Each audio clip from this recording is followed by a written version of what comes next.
संत कबीरनगर की धरती, खलीलाबाद का मैदान और सामने नीले समंदर जैसा जन सैलाब, ये गवाही दे रहा है कि पूरब की सियासत में अब नगीना की गूंज सुनाई देने लगी है।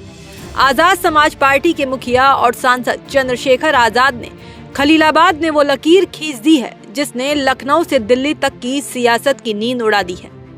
तस्वीरें देखिए, पैर रखने की जगह नहीं है। भाषण सुनने के लिए घरों की छतों पर चढ़ गए लोग। संवैधानिक अधिकार बचाओ, भाईचारा बनाओ महारैली में सिर्फ नौजवान ही नहीं बल्कि भारी तादाद में पहुंची महिलाओं का जोश बता रहा है कि ये सिर्फ भीड़ नहीं, एक बड़ा सियासी बदलाव है। भीम आर्मी और एएसपी के इस संयुक्त मंच से चंद्रशेखर ने सीधे तौर पर केंद्र और प्रदेश सरकार के खिलाफ मोर्चा खोल दिया है।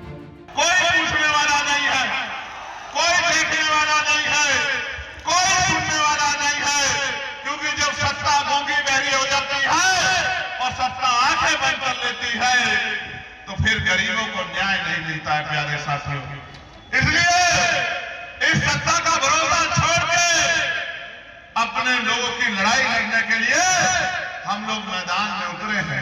मेरठ के कपसाड़ कांड का जिक्र करते हुए चंद्रशेखर ने मुख्यमंत्री योगी आदित्यनाथ और गृह मंत्री अमित शाह को आड़े हाथों लिया। उन्होंने कड़े शब्दों में कहा कि जब जुल्म होता है तब मुख्यमंत्री और गृह मंत्री की आवाज नहीं निकलती, उस वक्त यमराज भी छुट्टी पर चले जाते हैं।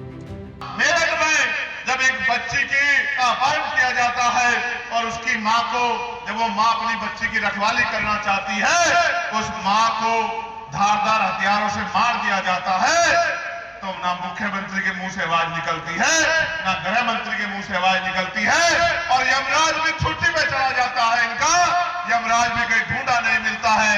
ये सरकार चला रहे हैं, आप देखिए। लेकिन सबसे बड़ा प्रहार था सरकार की योजनाओं पर। चंद्रशेखर ने मंच से बड़ा ऐलान करते हुए कहा कि जब आजाद समाज पार्टी की सरकार बनेगी तब गरीबों को 2000 रुपए या 5 किलो राशन देकर बहलाया नहीं जाएगा, बल्कि ऐसा रोजगार दिया जाएगा जिससे वो हर महीने 50,000 रुपए तक कमा सके। मंच से ये भी कहा कि 12 साल की सरकार ने 12 ऐसे काम नहीं किए जो गरीबों के आंसू पोंछ पाए। तो संत कबीरनगर की इस महारैली ने साफ कर दिया है कि चंद्रशेखर आजाद अब सिर्फ पश्चिमी यूपी तक सीमित नहीं है।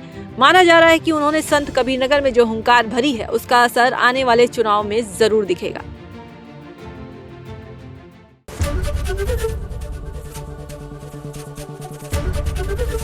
एबीपी गंगा, खबर आपकी, जुबान आपकी।